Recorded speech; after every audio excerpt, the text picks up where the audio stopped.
Hello, I'm Alderwoman Maria Hadden. I serve on City Council in Chicago's 49th Ward.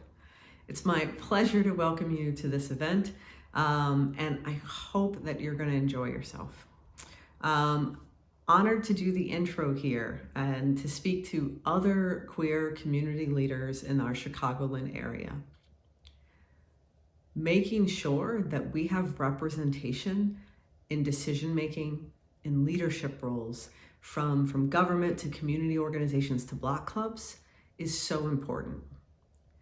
Growing up as a child of the 80s and 90s, I didn't have LGBT, openly out queer leaders highly visible in my community, in our society, and I know that's the experience of many people in my generation.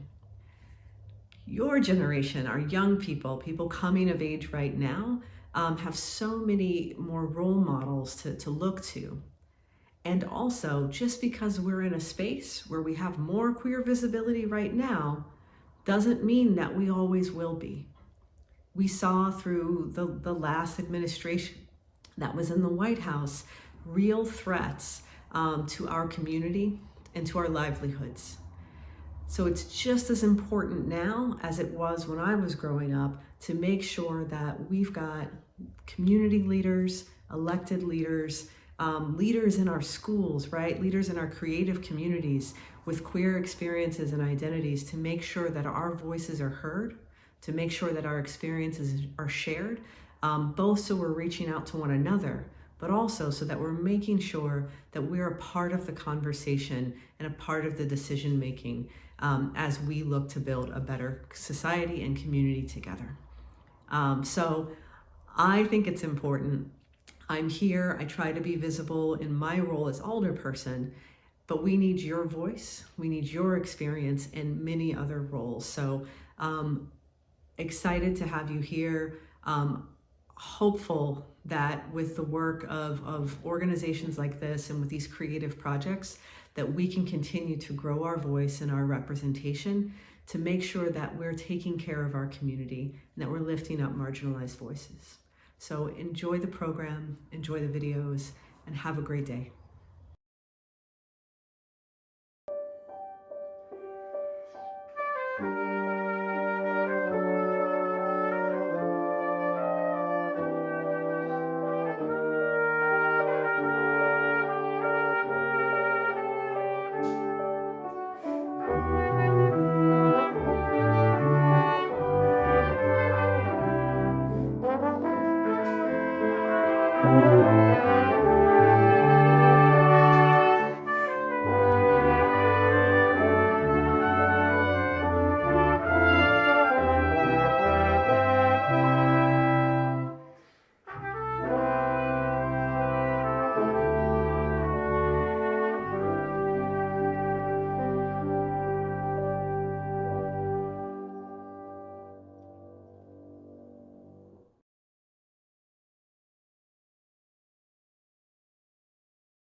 My name is Eric Goldberg. My pronouns are they, them, and I am a non-binary queer person. I live in the Bridgeport neighborhood on the south side, and I am a member of Lakeside Pride. I've played percussion with the symphonic band for about 2 years now. The biggest issue that I experience in my daily life is discomfort with feeling that how I look and how I appear to others might not be totally compatible with how I feel inside. A common saying that I feel comfort with often is, I'm non-binary and I do not owe you androgyny, and I think that's so valid, but at the same time it can be hard to be someone who others would regard as, excuse me sir, or Mr. Goldberg, and it can be hard to know when to speak up and when to correct. So That's a common issue that I have, and I feel most safe with my queer friends and with my allied friends who respect who I am, and with my siblings who have always shown me a lot of love. And I feel most at home with those people and in queer spaces that I find where I can really feel like I can be myself. Hi there, my name is Jonathan Alvarez, and my pronouns are he, him, his. I'm a cis gay man, and I live in Edgewater Beach. The biggest issue I experience in my daily life is discovering what it means to be a queer South Asian, as our unique voices have not really been portrayed in the media to the degree of others. I feel safe when I'm playing with my band at Lakeside Pride. In our jazz orchestra, I love knowing the other players around me are family, and they provide a great support structure as we share an amazing common experience together and build bridges together through music. Thank you. Hi, my name is Melissa Terrell. My pronouns are she, her. I am a bisexual, pansexual woman, and I live in Rogers Park. The biggest issue that I face in my daily life is, I would have to say loneliness. COVID has made it very difficult for me to see all the people that I love, and that is a big challenge. And I'm really grateful I have a small bubble of people that I can see on a regular basis. I am chair of the board for Lakeside Pride Music Ensembles, and I've been in band since I was 10. You do the math. But I've been in this band since 2005, so 15 years. And it is my place that I go to have fun, to enjoy people, and it's the place I feel safe to be me.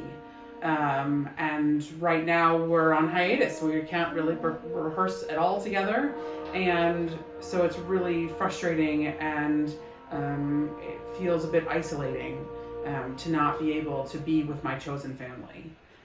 But I'm grateful and lucky to have a few really close friends that I can hang out with as often as I possibly can. Thank you. Hi, I'm Katie. I live in Oak Park. My pronouns are she, her, and I am asexual. And the hardest thing right now in life is probably explaining that to people, that, yeah, I'm married to a woman, but I'm not interested in intimate relations of that sort. And it's just easier a lot of the time just to say, yep, I'm a lesbian. Because having to explain that other layer is just not worth explaining. And the safest place I feel is with friends, whether that's playing board games together or community band, play percussion, because it's just a safe space where I can be myself and other people can be themselves, and we're just being our authentic selves together. And I find a lot of those safe spaces in Chicago with community focused and LGBTQ focused organizations, and really, that makes me really happy. Hi, my name is Will Bivey. My pronouns are he, him, his, and I'm a bisexual, pansexual man. One of the difficulties that I face in my daily life is maintaining and managing self-love and acceptance. After many, many years of kind of self-hatred and internalized homophobia and body dysmorphia, I really found a place where I realized that I and you can be your own best friend and your own ally, and I highly encourage you to do that. Loving yourself doesn't cost a dime. Where do I feel most safe? Well, here in my apartment, where I've made things very comfortable and warm, and it's been very helpful in the last year. But where do I feel most at home? I feel most at home with my people, with my friends, with my found family. Home really is so much less of a place and more of how you feel. Thank you. Hi, my name is Patrice Mustafa. I am a gay American Muslim of African descent. My pronouns are she, her, hers. I am relatively new to Chicago. I arrived here in July of 2018.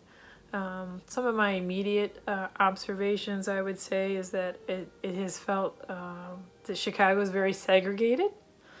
It has been very difficult to find social circles and safe spaces.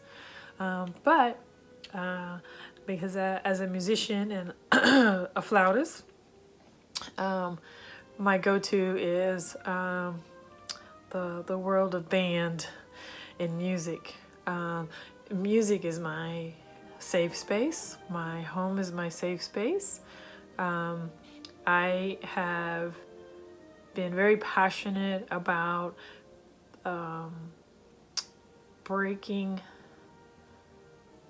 integrating, or inspiring change within the band organizations, because there aren't a lot of people of color in the band world. Right now, I sit on the board for Lakeside Pride music ensembles. I am the only woman of color on the board.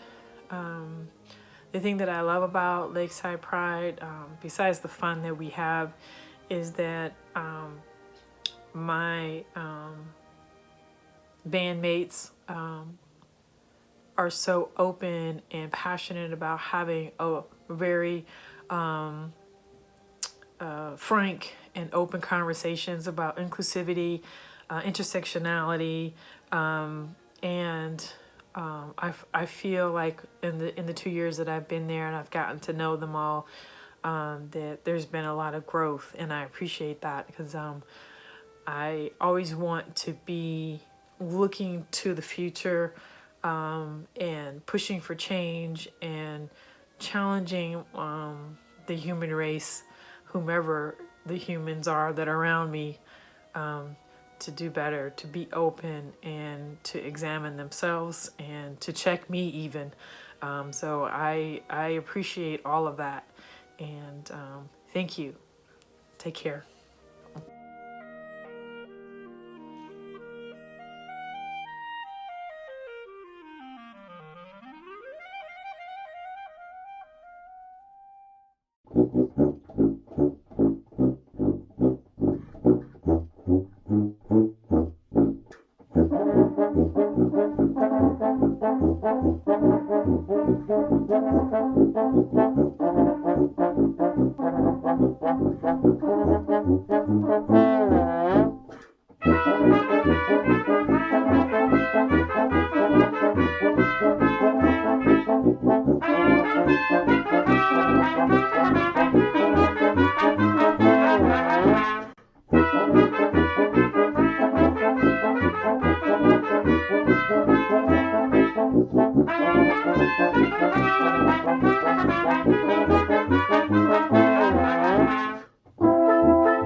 My name is Jonathan Smith, and I'm a licensed clinical psychologist and the owner of Andersonville Psychology, which is a practice on the north side of Chicago that focuses on LGBTQ+ mental health care as well as trauma.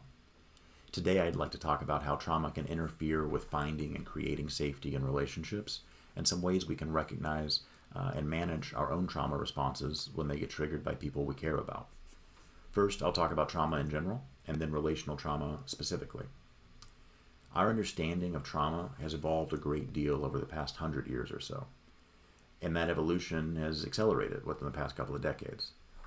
When people first began talking about traumatic experiences and the impact that they have on us, they were mostly talking about soldiers who experienced trauma in combat. The term shell shock was used to refer to the experiences of veterans who exhibited clear signs of trauma after returning from war. They would be triggered by loud sounds or some other stimulus and react in the same way that they would have reacted on the battlefield. Among the many important things that we've come to learn about trauma over the years, two of them are particularly important to what I'm discussing today. One thing we figured out is that warfare is not the only thing that can be traumatic. This may seem obvious enough to you, but the reality is many people still have a hard time recognizing the impact of trauma that occurs outside of war. And I have had intelligent and well-informed clients come to my office with obvious symptoms of post-traumatic stress disorder who needed a lot of education about trauma because they'd only ever heard it discussed in the context of veterans. Another thing we figured out about trauma is that it can have vastly different effects and manifest itself differently in different people. Shell shock evolved into what we would now call post-traumatic stress disorder, but even PTSD as a diagnosis has limited value in helping us understand many of the ways trauma can impact us. A lot of the clients I've worked with who are dealing with the effects of trauma don't fit cleanly into the PTSD diagnosis. Many of them will end up with a diagnosis of other trauma and stressor-related disorder, which is just sort of a blanket term we can use when someone is clearly impacted by traumatic experiences. Many people who are suffering the effects of trauma are diagnosed with disorders that might not seem related to trauma at all. Sometimes people in mental health will talk about big T versus complex trauma. Big T usually means trauma tied to a specific event.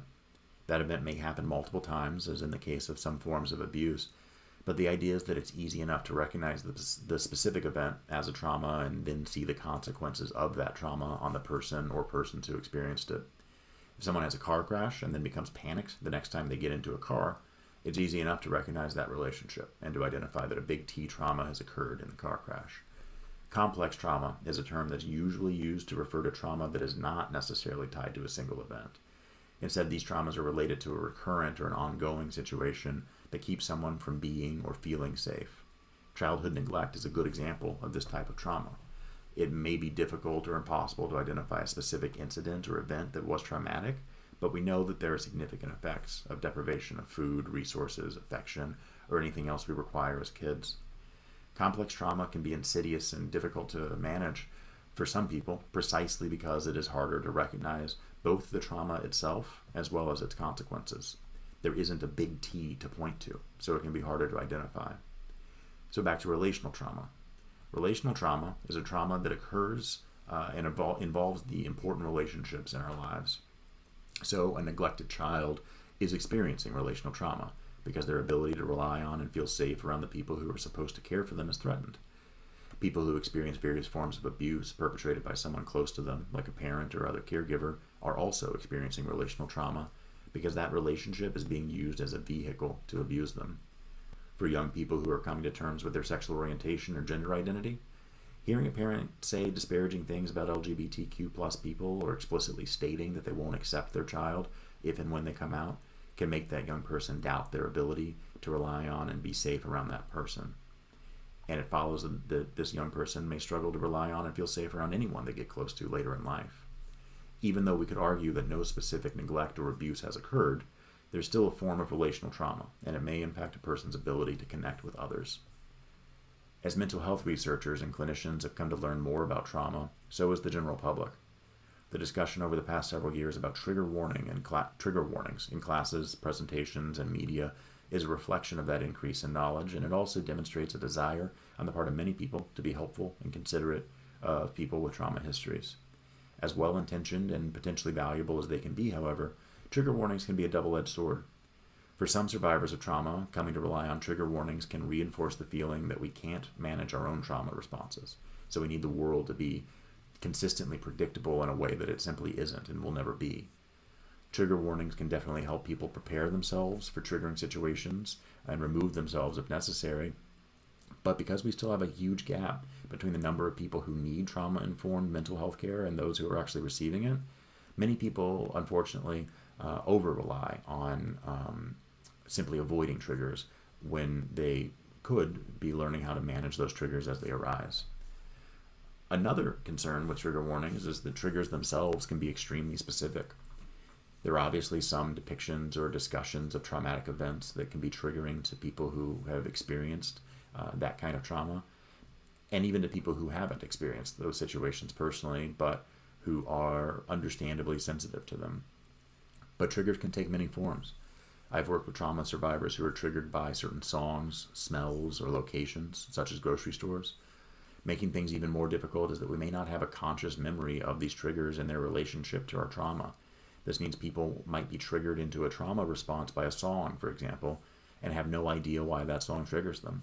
They may even struggle to recognize that what they're experiencing is a trauma response because it just seems so random to them.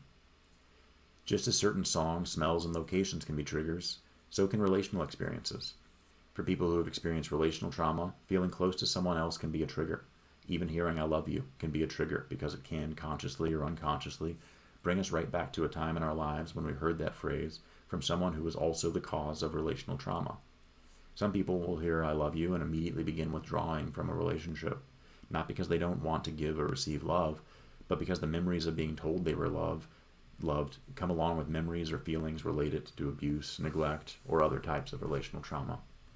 When we consider the number of LGBTQ+ people who have experienced relational trauma, and we recognize that most of us are going to be attempting relationships with other LGBTQ+ people who may have also experienced relational trauma, the possible effects are clear. 2 or more people might enter into a loving relationship and immediately begin triggering one another into trauma responses. And then, of course, one person's trauma response might be a trigger for another person's trauma response. So while being aware of possible triggers is helpful, taking the approach of avoiding all triggers, especially for relational trauma, is just not a workable solution for most people. Fortunately, as survivors of trauma, we are not inherently fragile. With some recognition of our own trauma responses and the tools to manage them as they arise, we can continue to be safe and feel safe in relationships even when we're uncomfortable. Along the way, we might come to recognize triggers for our own trauma responses, and that's great because we can have some warning that we may need to begin preemptively managing the trauma response. But many people who have come to recognize their trauma responses will begin to recognize themselves being triggered for reasons that aren't readily apparent, and that's okay because they have the tools to manage their trauma response effectively regardless of the trigger.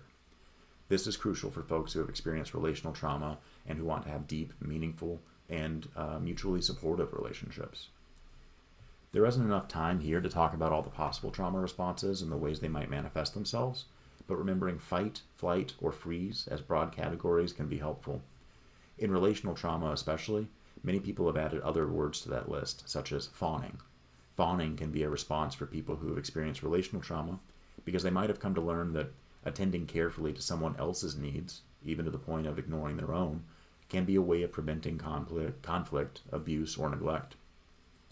Fighting, fleeing, freezing, and fawning can look different in different people and different situations, and there may be trauma responses that don't fit cleanly into any of those categories. But having that framework can be helpful in recognizing and understanding experiences that can be confusing and frightening. A trauma-informed therapist can be helpful in identifying these responses in yourself. Once a trauma response is identified, tools can be applied to manage it. Many of these tools fall under the category of grounding exercises, and an internet search will bring up many good examples. The basic idea of a grounding exercise is to remind ourselves and our sympathetic nervous system, which is what activates our trauma responses, of where and when we are. One theory of trauma's impact on the brain is based on the idea that our brains fail to properly encode memories of traumatic events as they're happening.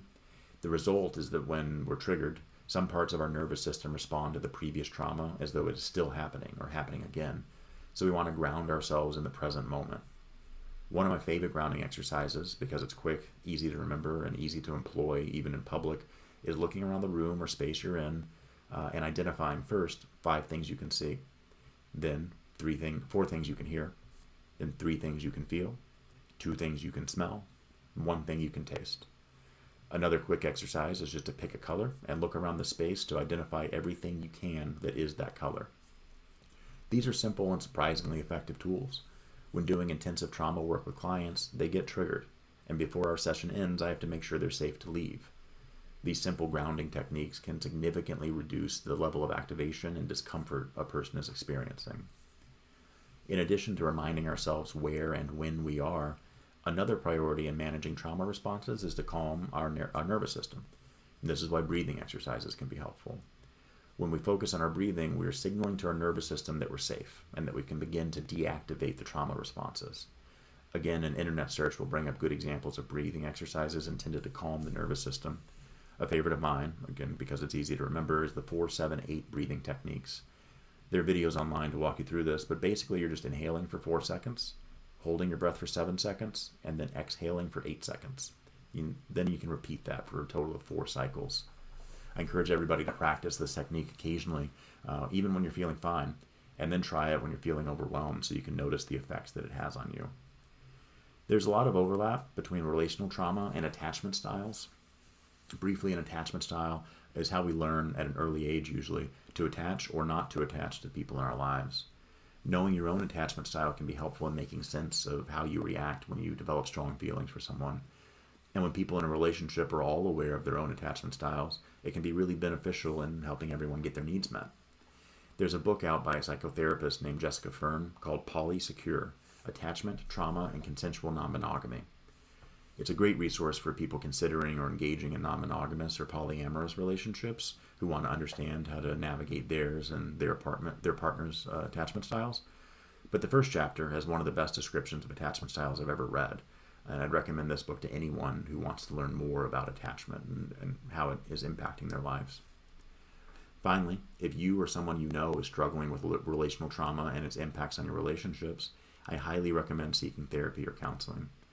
There are several good therapist directories online. The one that is currently most comprehensive is at psychologytoday.com.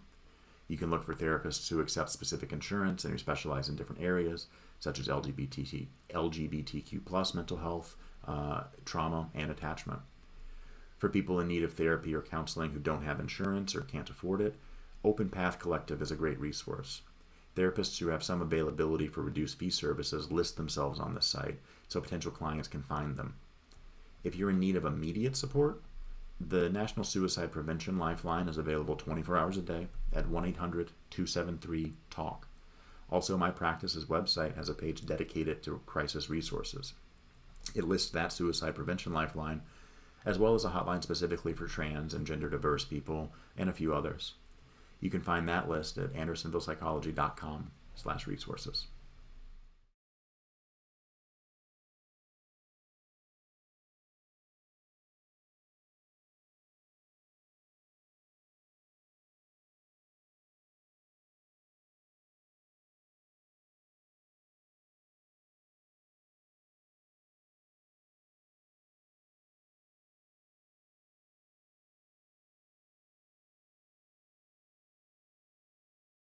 I just wish I could hug him one more time. Solo quiero que vuelva aquí conmigo. I wish I could hug him again. I Si just wish pudiera I could abrazarlo hug una him. vez I más. wish I could hug him again. Pudiera I solo just want Solo him verlo, quiero que back. vuelva aquí Here. conmigo. abrazarlo I una wish vez I could hug him I want again. him back here with me. Solo quiero que vuelva aquí. Quiero que vuelva aquí junto a mí. My friend back. I just Si pudiera I wish- abrazarlo wish I could una see him vez again. más. Tanto. I Si wish I could pudiera hug him once abrazarlo more. una vez más. I just wish I it was wish all a bad I could dream. hug him again. I just want to hug him one more time.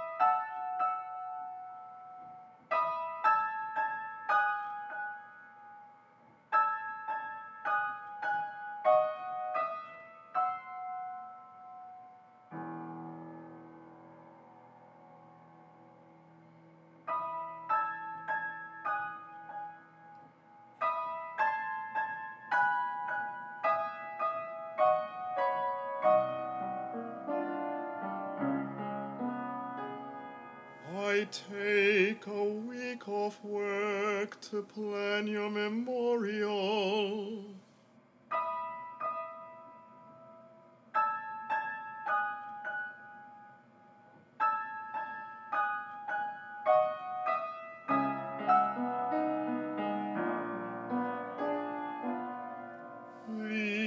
the shades open while I sleep, so I can wake up to the very first light.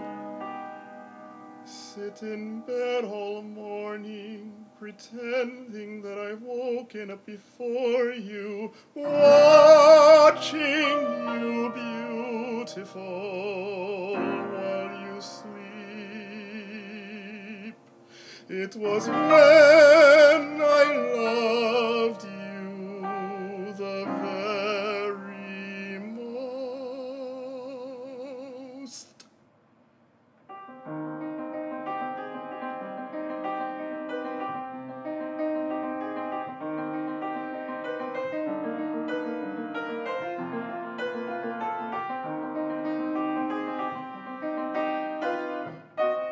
The memorial comes on a Saturday early.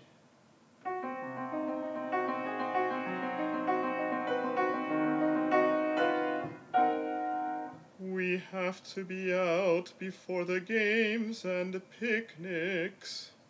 The park is leafy, even though it shouldn't be this time of year. Cold and damp, even though it shouldn't be.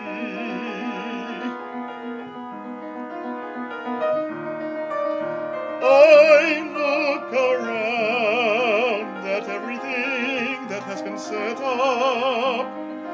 The blue folding chairs, the rented sound equipment, the ribbons I will hand out to everyone as they walk from their cars.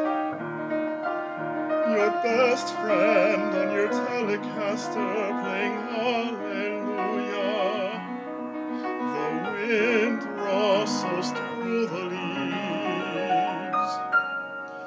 We release butterflies.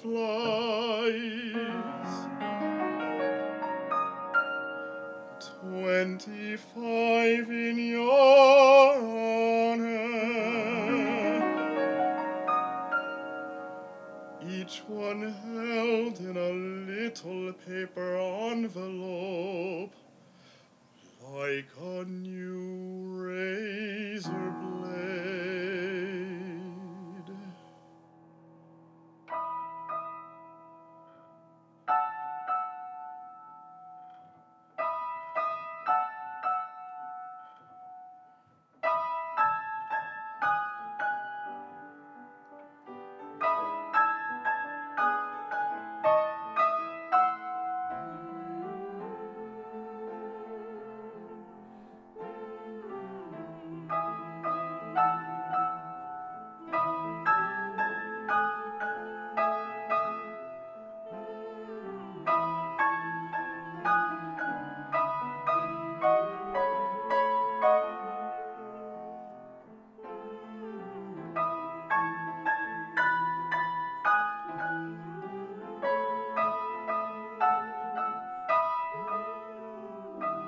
I get home, my boots are muddy, my cheeks are still wet. There's a barrage of text messages. It was so beautiful. It was so beautiful. It was so beautiful. It was so beautiful.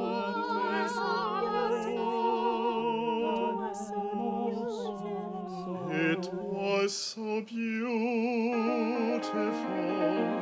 It was meant for us to be there. You should be proud.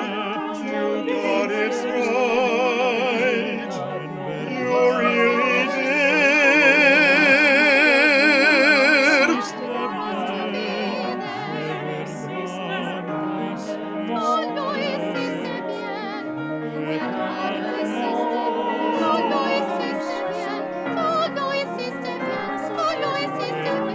Oh,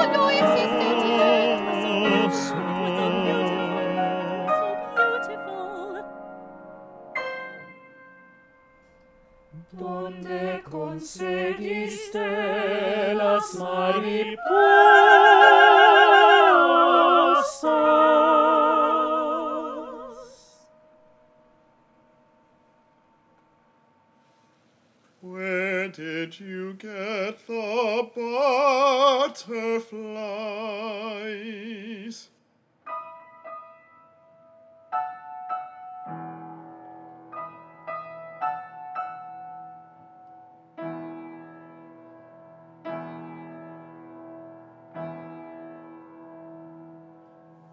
I shower.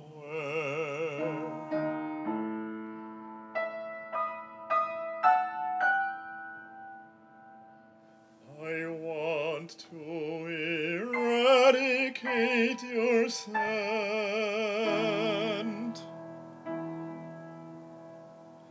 from my body.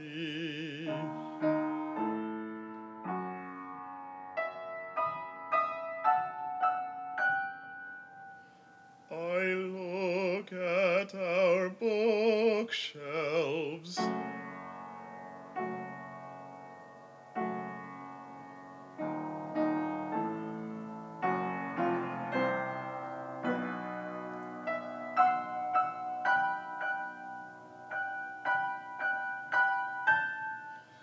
I want to erase your name from inside all my books. Where you wrote it, where you didn't, it hurts here without you.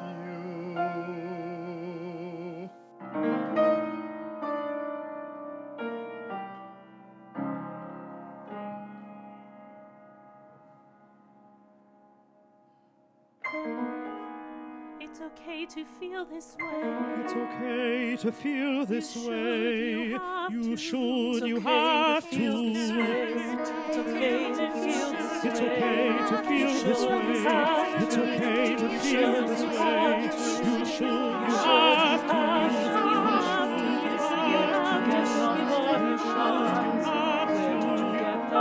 Where did you get the butterflies? Where did you get the butterflies? Where did you get the butterflies? Where did you get the butterflies? Where did you get the butterflies? Where did you get the butterflies? I want to crucify all of the butterflies. Hold them down, watch them flap, stick 4 sharp needles into the outer edges of their wings. Watch them flap, suffering as they try to fly away.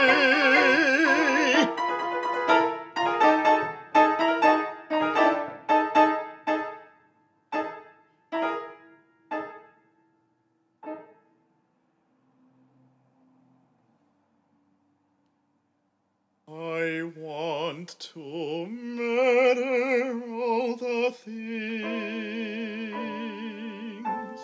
that remind me of hope, that remind me of grace,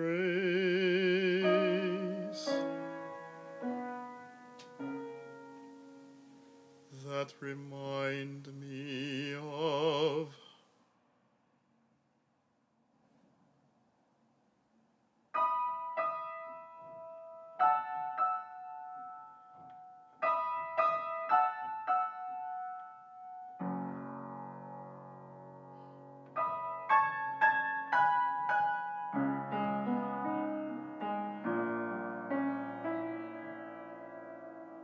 I think of the look you gave me.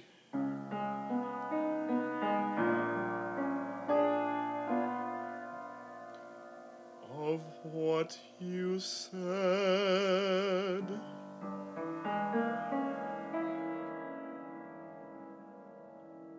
I don't know.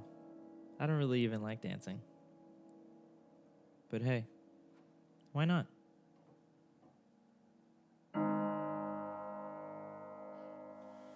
Hey, why not?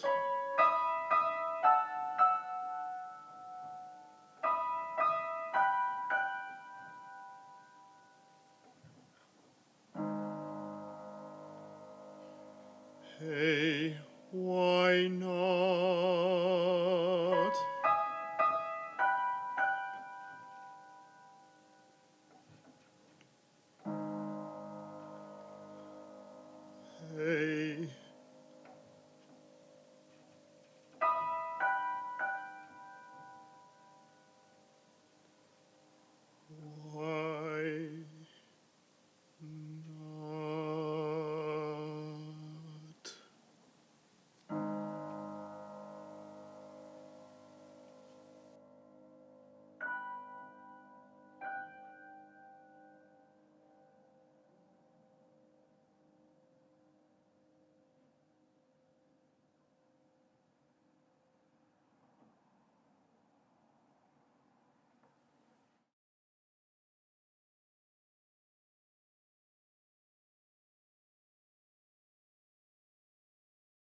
Rebirth Garments is a celebratory resistance highlighting the parts of us that society typically shuns through challenging mainstream beauty standards by centering queer and trans disabled people of all sizes and ages.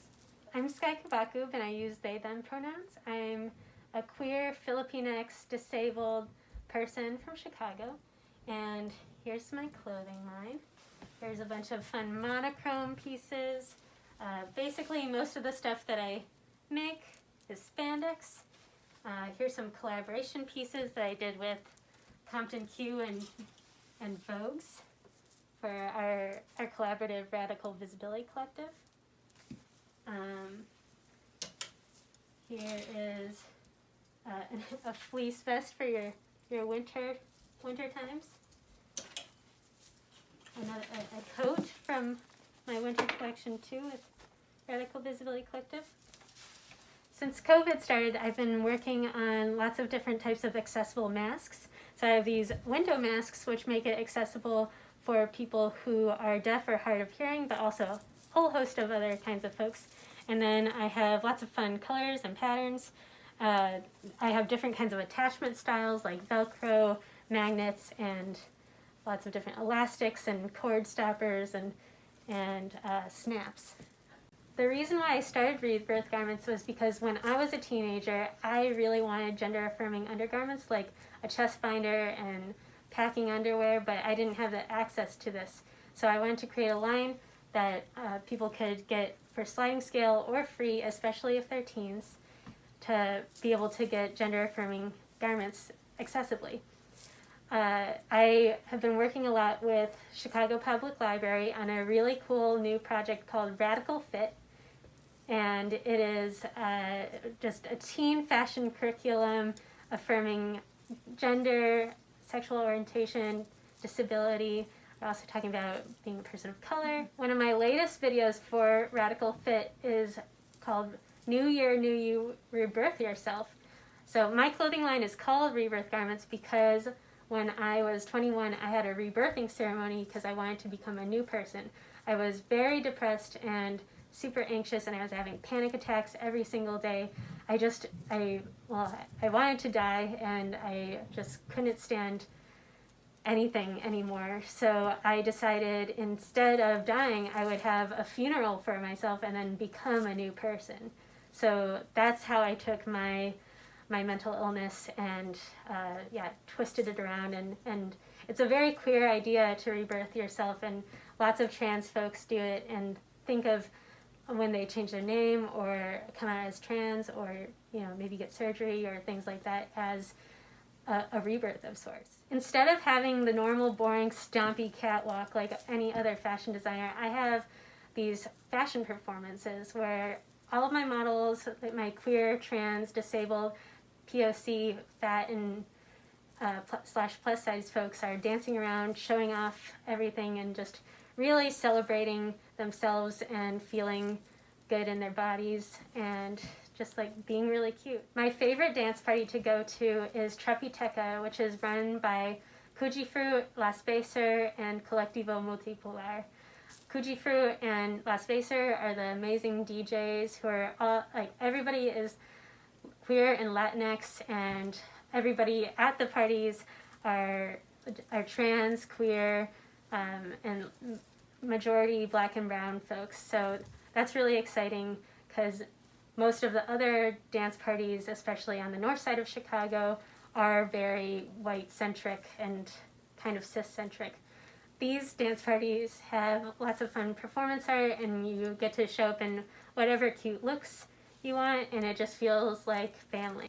A problem that Trapiteca has been having for the past couple of years is not being able to find a stable venue to host it at. It used to be hosted at a really cute place called Juniors in Pilsen, and sometimes Cujifruit would come and pick up my ramp from the studio to make it wheelchair accessible, and it was really great there. It was put on pretty regularly, but then the neighbors complained and said that there were strippers, and we were doing fun performance art and definitely having sex workers perform, but they made it so that Trapiteca got totally kicked out of performing there. So yeah, ever since then, they've been really roaming. Both Chapiteca and Rebirth, and of course any other queer, trans, black and brown, and like disabled or fat and plus size folks are getting shadow banned in different places, and not just in social media, but also in real life, like how we saw it with Chapiteca getting kicked out of juniors. Because media is censoring us and trying to make it seem like we don't even exist, this causes a lot of pathologizing of queerness, of transness. There's so much shame around sex work that shouldn't be there and is unnecessary. And all of this kind of stigmatizing of all of these communities, especially when somebody's multiply marginalized, a lot of times we see the stories of death and tragedies, but also those are the only stories that the media usually shows. They show only queer death, and they don't show enough queer futurism, queer life, queer joy. So that it's really important for us to also be pushing the positive narratives of being queer, and our transitions and rebirths, and just like our whole journey. People can help combat this by liking, sharing all of these queer pages, and also when you do spend money, like buy from a queer-owned business, your money is basically your vote for what you want to see in the world, which is not to shame folks who can't afford the things that are from these businesses. It's just, if you can, you should try. As we've seen, especially in the COVID age, people are sharing mutual aids, they're sharing their GoFundMes, Venmos, Cash Apps, so keep on sharing those and then donate to them if you can. I always take a big portion of my income and of Rebirth Garments' work, and we do a lot of donating to the community. So we've been donating tons of masks to protesters, as well as a ton to houseless folks, to the Navajo Nation, just to anybody who just messages me saying that they need it, and also doing a lot of sliding skin. A cool thing that has been happening in the past year is that a lot of more people are getting into activism, and this is amazing, especially seeing this as a person who's been an activist for most of my life. Seeing that now everybody's into police abolition, and just everything that I love, and disability justice, transformative justice. It's so amazing. So keep on going to actions, and it doesn't have to be a real life one. It can be online, because it's important that the revolution be accessible. Becoming an activist in whatever way you think that you can make the most impact. The way that I feel like I can make the most impact is by using my talents as a garment maker to make it so that our community is safe and protected, COVID-wise. The way I make myself feel safe, which is definitely not the way that everybody would feel safe, is that I like to dress up in as much of my soft armor and literal armor as possible.